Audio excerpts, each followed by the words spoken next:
O assunto é ficha limpa aqui no Além da Notícia de hoje. Estou com Jovita Rosa, do MCCE, e Edson Dezan, do Voto Consciente. Eu queria citar para vocês aqui a seguinte notícia do O Globo, dia 19 de setembro. Com apenas 2 meses de campanha nas ruas, os candidatos a prefeito e vereador pelo país gastaram 975 milhões de reais para conquistar votos do eleitorado, o equivalente ao orçamento aprovado pela Câmara para o Plano Brasil Sem Miséria para este ano. É muito dinheiro, gente? É muito dinheiro.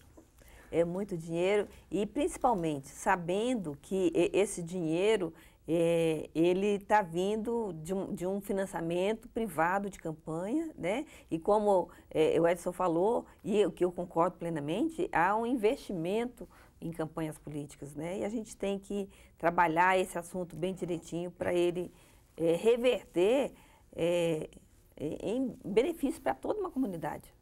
Olha, a gente estava falando agora há pouco de financiamento, a gente estava falando também da dificuldade que é escolher candidatos, e eu fiquei pensando o seguinte, a importância que tem o cargo de vereador, porque a importância que tem e a dificuldade que é escolhê-los. Eu fico imaginando uma cidade grande que tem centenas de candidatos a vereador. Na televisão e no rádio eles têm segundos para se expressar. E o eleitor não vai ter paciência de consultar, por exemplo, os 200, 300 vereadores e descobrir esse aqui é bom. Não é uma loteria, não é essa eleição para vereador, para um cargo tão importante como é?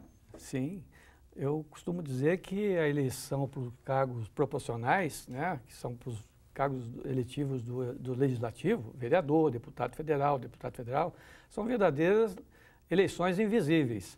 O eleitor, ele fica praticamente às cegas, porque a eleição fica mais focada e praticamente apenas em cima dos candidatos aos cargos do Executivo, né? No caso, prefeito, governador e presidente da República.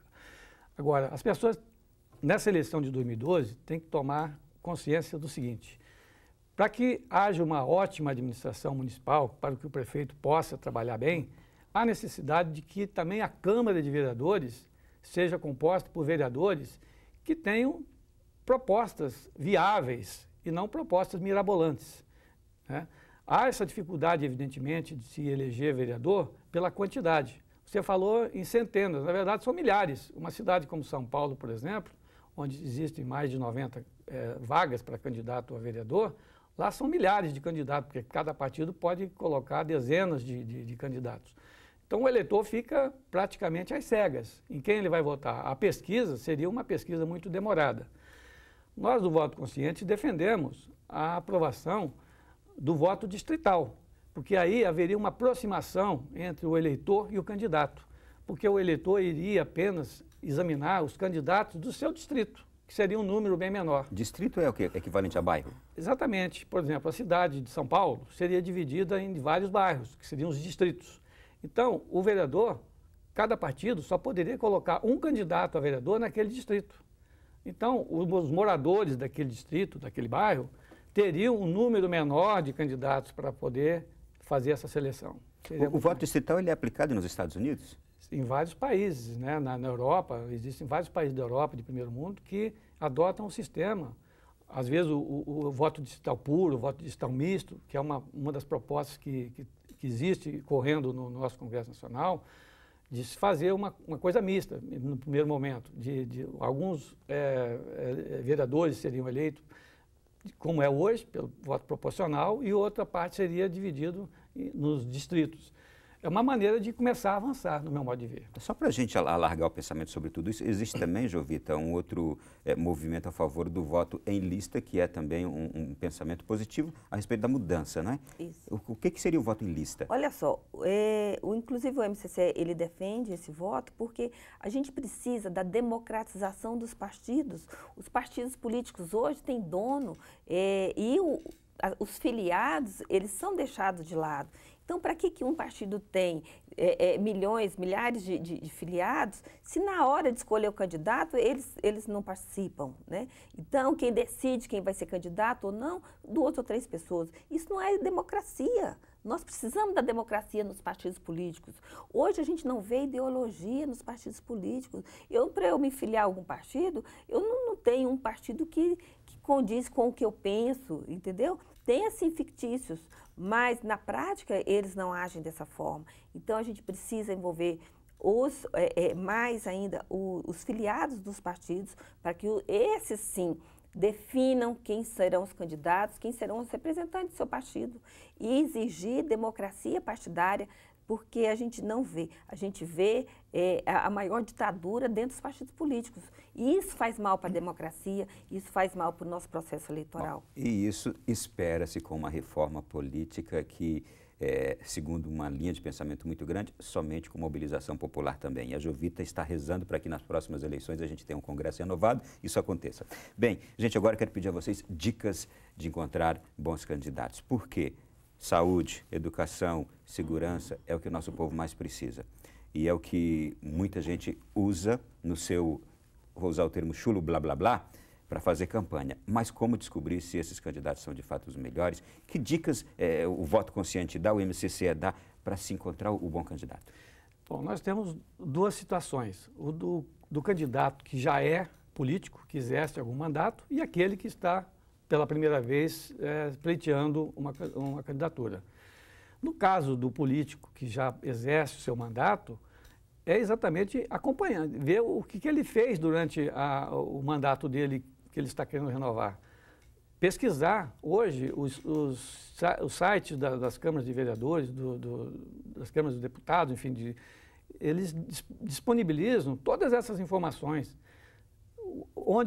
Quais foram as propostas que o candidato, que o deputado ou vereador fez, ou ele votou contra, a favor de que matérias, se ele participa ativamente das comissões e das sessões plenárias. Só para te dar um exemplo, lá em São Paulo, o Voto Consciente acompanha muito de perto a atuação tanto da Câmara dos Vereadores quanto da Assembleia Legislativa. E nas eleições, como vai acontecer agora em 2012, fruto desse acompanhamento que o Voto Consciente faz em São Paulo, na Câmara dos Vereadores, é estabelecido um ranking desses vereadores.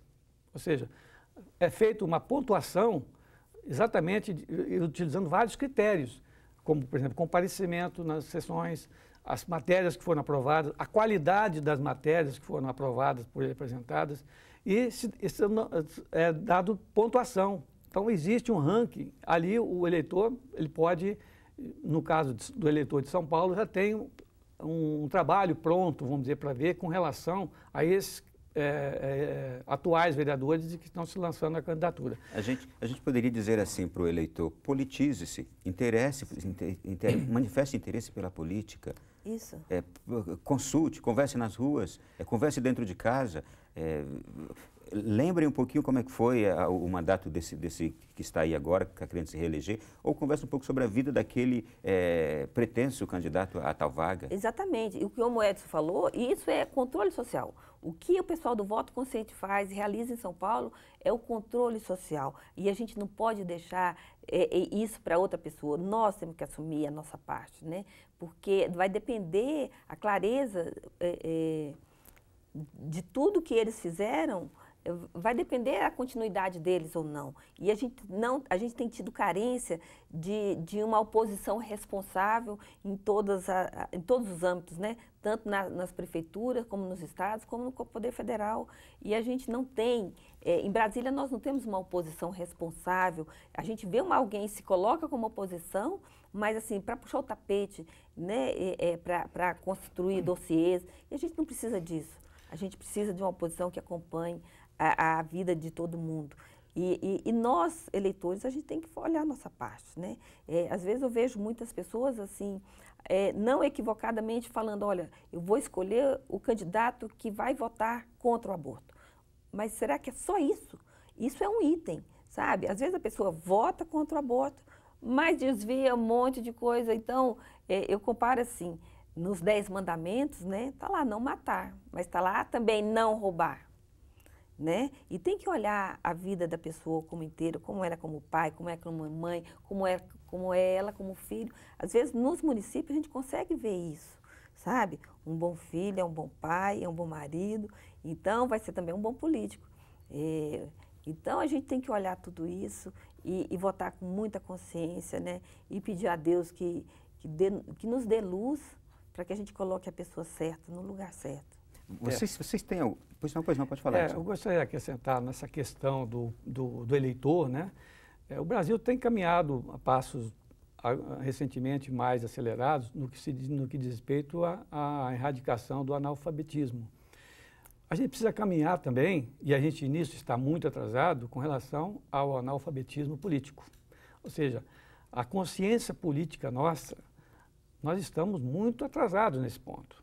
E a gente tem que desenvolver essa consciência política, porque, como eu disse inicialmente, no primeiro bloco, a lei da ficha limpa, algumas ações do Poder Judiciário estão despertando novamente o interesse das pessoas para a política. Então, essas pessoas elas têm que se aparelhar para poder fazer uma leitura adequada do momento político, né? E para poder fazer exatamente as suas escolhas nas eleições. Eu queria só me referir aqui ao seguinte: é possível de identificar bem o candidato pela campanha que está no rádio e na televisão, as propostas que estão sendo feitas? Absolutamente não. Essa campanha que é feita no rádio e na televisão, isso daí é apenas como se existem os publicitários que... Os truques, né? O publicitário que está acostumado a fazer propaganda para vender sabão, ele vai vender político, vai fazer uma imagem do político.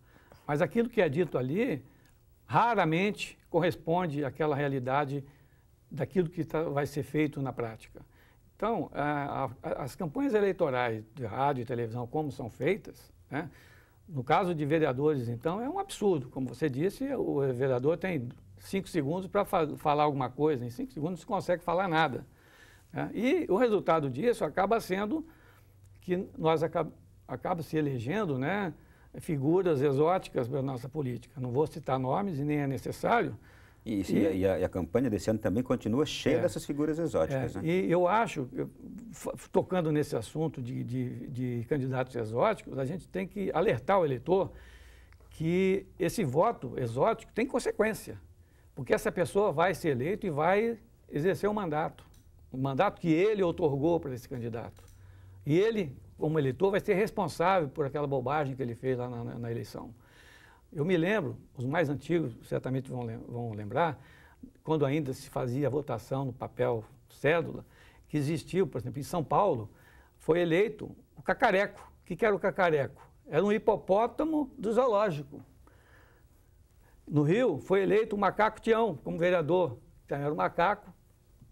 Ou seja, foram votos anulados, na época eram nulos. Hoje, você não tem mais essa opção. Você não tem, mas você é a opção hoje do voto dito de protesto, é votar em candidatos exóticos. Não é mesmo? E isso, a gente tem que alertar o eleitor. Esse voto exótico tem consequência. Então, muito cuidado com isso. Jovita, por favor, um comentário sobre a campanha que está na rádio e na TV e a atenção do eleitor também.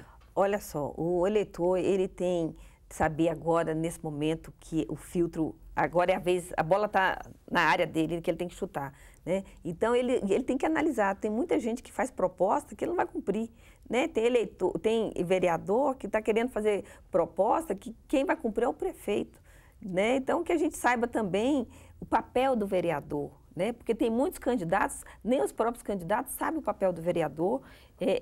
Tem até deputado federal que foi eleito falando que ele não sabia o que um deputado faria, né? Então, tem muita gente também que não sabe o que um vereador faz. E que a gente procure conhecer o papel de cada um no momento político e a gente assumir a nossa parte, né? E ser corresponsabilizado por tudo que acontecer. Principalmente após as eleições, a gente tem mania de elegeu, saiu, a política acabou. Não acabou.